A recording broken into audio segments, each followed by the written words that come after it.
السلام عليكم ورحمة الله وبركاته.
نشهد أن لا إله إلا الله ونشهد أن محمدًا عبده ورسوله الذي أرسله بالحق بشيرا ونذيرا وداعيا إلى الله بإذنه والسراجا وقمرا منيرا فقد قال الله تعالى في كلامه المجيد وفي فرقانه الحميد أعوذ بالله من الشيطان الرجيم بسم الله الرحمن الرحيم هذا بيان للناس هدى وموعظة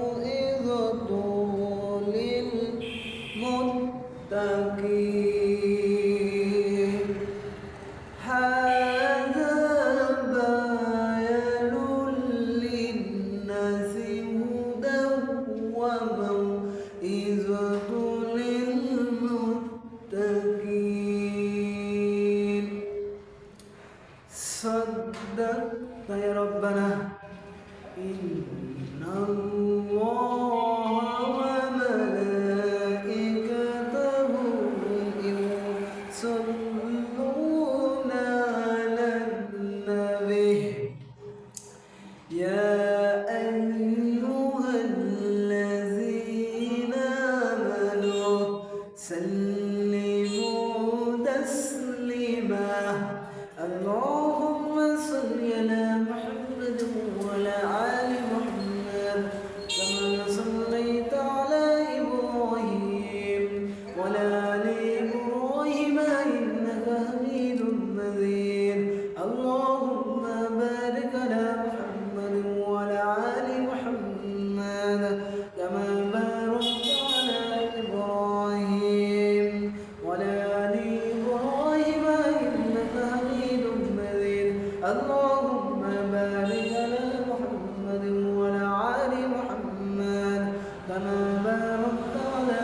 বাগমারা থানার অন্তর্গত বাগমারা থানার অন্তর্গত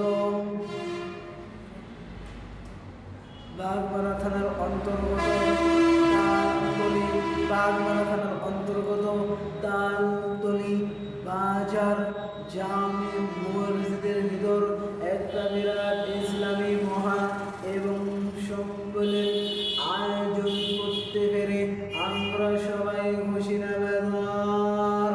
সবাই বলুন আলহামদুলিল্লাহ। সাইয়্যিদুল মুরসালিন খাতাবুন নবিয়্যিন রাহমাতুল লিল আলামিন জিনার উপর লাখো দরুদ সালাম বর্ষিত হোক। সবাই বলুন সাল্লাল্লাহু আলাইহি ওয়াসাল্লাম। আল্লাহু রাব্বুল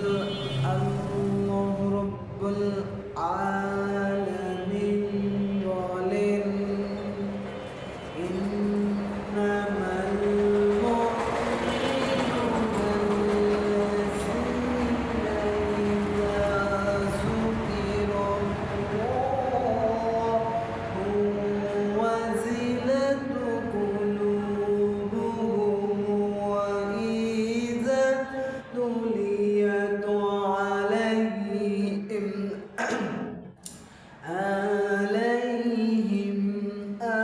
آياتنا زادتهم إيمانا وعلى ربهم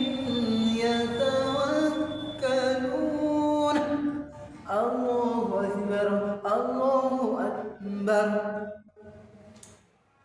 আল্লাহ রাব্বুল আলামিন বলছেন যখন মুমিন বান্দাদের সামনে কি করা হবে, যখন মুমিন বান্দাদের সামনে কোরআনুল কারীম তেলাওয়াত করা হবে, তখন মুমিন বান্দাদের ঈমানটা বৃদ্ধি হয়ে যাবে, তাদের ঈমানটা মজবুত হয়ে যাবে। ওয়াইজা আল্লাহ রাব্বুল আলামিন বলছেন ইন্নামাল মুমিনুনা আল্লাযীনা ইযা যুকিরাল্লাহু ওয়াজিলাত قلوبهم وإذا تليت عليهم آياتنا زادتهم إيمانا وعلى ربهم يتوكلون তাদের ঈমান বৃদ্ধি হয়ে যাবে। যাদের মুমিন তাদের সামনে কোরআন তেলাওয়াত করার সাথে সাথে তাদের ঈমান বৃদ্ধি হয়ে যাবে। তাদের ঈমান ছিল হালকা, তাদের ঈমান ছিল হালকা, তাদের ঈমান ভরি, তাদের ঈমান হালকা ছিল, তাদের ঈমানটা হয়ে যাবে মজবুত, তাদের ঈমানটা মজবুত, হালকা ঈমান সেখান থেকে মজবুত হয়ে যাবে। আর এই কোরআন যখন কাফেরদের সামনে করা হবে, কাফেরদের চেহারার ভিতর আগুন ধরে যাবে, কাফেরদের চেহারা মলিন হয়ে যাবে, কাফেরদের চেহারা মলিন হয়ে যাবে, খারাপ, ওদের মতো আর খারাপ থাকবে না। কাফের থেকে কাফেররা কোরআন শোনার পরে বাধা দেয় না, মাহফিল শোনার পরে বাধা দেয় না। এই ইহুদি বলেন, খ্রিস্টান বলেন, বৌদ্ধ বলেন, মুশরিক বলেন, নাস্তিক বলেন, আর এই পৃথিবীতে একটা জাতি আছে সবচেয়ে খারাপ জাতি, তার নাম হলো মুনাফিক জাতি। কি জাতি? মুনাফিক জাতি। তার একটা জাতি আছে, তার নাম হলো মুনাফিক জাতি। কি জাতি? মুনাফিক জাতি। ইন্নামাল মুমিনুনা আল্লাযীনা ইযা যুকিরাল্লাহু ওয়াজিলাত কুলুবুহুম ওয়া ইযা তুলিয়াত আলাইহিম আয়াতুনা যাদাতুহুম ঈমানা ওয়া আলা রাব্বিহিম ইয়াতাওয়াক্কালুন।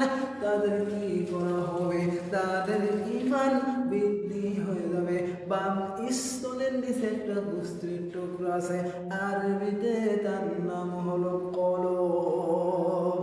যার বস্তুর টুকরাটা নাড়া দিবে তিনি হলো মুমিন, তিনি হলো মুমিন। আর যার বস্তুর টুকরা নাড়া দেবে না তিনি হলো বেঈমান, তিনি হলো বেঈমান। ইসলামী মহাসম্মেলন জান্নাতের বাগান ওয়াজ শুনতে আসলেও তিনি হলো বেঈমান, তার মধ্যে ঈমান নাই, তার মধ্যে ঈমান নাই। 2 নম্বর নম্বর তার পশমগুলো খাড়া হয়ে যাবে, তার গায়ের পশম খাড়া হবে। পশম যদি খাড়া না হয় তিনি হলো বেঈমান। ইসলামী মহাসম্পদের জান্নাতের বাগিচায় মসজিদে আসতেও হবে না, তার মধ্যে ঈমান নাই, তিনি হলো বেঈমান। 3 নম্বর তার মনের ভিতর আনন্দিত হবে, তিনি হলো খুশি হবে, তিনি আনন্দিত হবে, আনন্দিত, তিনি আনন্দিত হবে, তিনি আনন্দিত হবে, তিনি আনন্দিত হবে। তিনি আনন্দিত হবে, তিনি আনন্দিত হবে, তিনি আনন্দিত হবে, তিনি আনন্দিত হয়ে যাবে, তিনি আনন্দিত, তিনি আনন্দিত হবে। কি হবে? কি হবে? তিনি আনন্দিত হবে, আনন্দিত, তিনি আনন্দিত হয়ে যাবে, তিনি হলো আনন্দিত হয়ে যাবে। আর যার ভিতর ঈমান নাই তিনি আনন্দিত হবে না, তিনি হলো বেজার হয়ে যাবেন। আল্লাহ রাব্বুল আলামিন বলেন এই 3টি জিনিস যার মধ্যে পাওয়া যাবে তিনি হলো ঈমানদার। আর এই 3টি জিনিস যার মধ্যে নাই তিনি হলো বেঈমান। তিনি কি? তিনি হলো বেঈমান। তিনি কি? তিনি হলো বেঈমান। এরকম বেঈমান যখন মারা যায়, আরে মানুষ দেখানোর দরকার নাই, আরে লাশ ধরানোর দরকার নাই, একবারে ঢালা মাটি দিয়ে দাও, ঢালা মাটি দিয়ে দাও, আর আরে লাশটা পোড়ায়া ফেলা দাও। যার মধ্যে ঈমান নাই তার সাথে আল্লাহর কোনো সম্পর্ক থাকে না, নবীজির সম্পর্ক থাকে না, কোরআনের সম্পর্ক নাই। যারা ঈমানদার তাদের মধ্যে ঈমান আছে, আর যার মধ্যে ঈমান নাই এটা হলো বেঈমান। আল্লাহ রাব্বুল আলামিন বলেছেন ওয়া মা খালাকতুল জিন্না ওয়াল ইনসা ইল্লা লিয়াবুদুন। আমি আল্লাহ রাব্বুল আলামিন বলছেন, আমি আল্লাহ রাব্বুল আলামিন মানব জাতি এবং জিন জাতিকে আমার ইবাদত বন্দি করার জন্য সৃষ্টি করেছি, আমার গোলামি করার জন্য সৃষ্টি করেছি, আমার দাসত্ব করার জন্য সৃষ্টি করেছি, আমার চাকরানি করার জন্য সৃষ্টি করেছি। আমি আল্লাহ রাব্বুল আলামিনের দাসত্ব, আমি আল্লাহ রাব্বুল আলামিনের গোলামি, আমি আল্লাহ রাব্বুল আলামিনের চাকরানি। শুধু আমার গোলামি, আমার হুকুম, আমার সব কিছু মানার জন্য আমি জিন জাতিকে সৃষ্টি করেছি আর মানব জাতিকে সৃষ্টি করেছি। কোনো পীরের ইবাদত বন্দেগি করার জন্য নয়, কোনো মাজারের ইবাদত বন্দেগি করার জন্য নয়, কোনো শয়তানের ইবাদত বন্দেগি করার জন্য নয়, কোনো মানুষের ইবাদত বন্দেগি করার জন্য নয়, কোনো জিনের ইবাদত বন্দেগি করার জন্য নয়, মানুষের জন্য নয়, পিতামাতার জন্য নয়, শুধু আল্লাহ রাব্বুল আলামিন আমাদেরকে সৃষ্টি করেছেন আল্লাহ রাব্বুল আলামিনের গোলামি করার জন্য, আল্লাহ রাব্বুল আলামিনের দাসত্ব করার জন্য। একটু জোরে বলেন না সুবহানাল্লাহ। আল্লাহ রাব্বুল আলামিন বলছেন, আল্লাহ রাব্বুল আলামিন বলছেন ইন্না নাহনু নাযালনা যিকরা ওয়া ইন্না লাহু লাহাফিজুন। আল্লাহ রাব্বুল আলামিন বলছেন ইন্না নাহনু নাযালনা যিকরা ওয়া ইন্না লাহু লাহাফিজুন। আমি আল্লাহ রাব্বুল আলামিন কোরআনুল কারীম অবতীর্ণ করেছি, আমি আল্লাহ রাব্বুল আলামিন কোরআনুল কারীম হেফাজত করব। হেফাজতের দায়িত্ব আমার আল্লাহর, কারো হাতে নাই, এমপির হাতে নাই, মন্ত্রীর হাতে নাই, ডিসির হাতে নাই, প্রধানমন্ত্রীর হাতে নাই, কারো হাতে নাই, শুধু আমি আল্লাহ কি করেছি, আমি আল্লাহ নিজের কুদরত দিয়ে হাতে রেখেছি। ইমাম গাযালি রাহমাতুল্লাহি আলাইহি প্রত্যেক দিন মাদ্রাসায় যেতেন, প্রত্যেকটা দিন মাদ্রাসায় যেতেন। ইমাম গাযালি রাহমাতুল্লাহি আলাইহি প্রত্যেক দিনটা মাদ্রাসায় যেতেন। মাদ্রাসায় কিসে যেতেন? মাদ্রাসায় যেতেন। এক কাঁধে কোরআন, এক কাঁধে হাদিস নিয়ে প্রত্যেকদিন মাদ্রাসায় যেতেন। ওই দেশের বড় লোকের মেয়ে মেরি নাম তার মেরি 2 তলা ছাদ বাচ্চাদের থেকে দেখতে পাই 22 বছর 23 বছর একটা টাবরা যুবক যায়, তার নাম হলো ইমাম গাজালি রহমতুল্লাহ আলাই। তিনি হলো সাদের মতো ফর্সা মানুষ, তিনি হলো সাদের মতো ফর্সা মানুষ।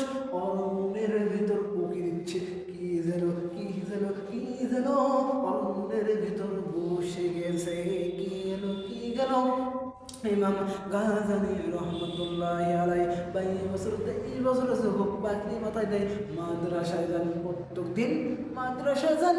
ওর বাবা ইমাম গাজালি রহমতুল্লাহ আলাই প্রত্যেক দিন মাদ্রাসায় যান। তারপরে ওই দেশের বড় লোকের মেয়ে, নাম তার মেরি। মেরি বলছেন ও আমার বাড়ির কাজের লোক,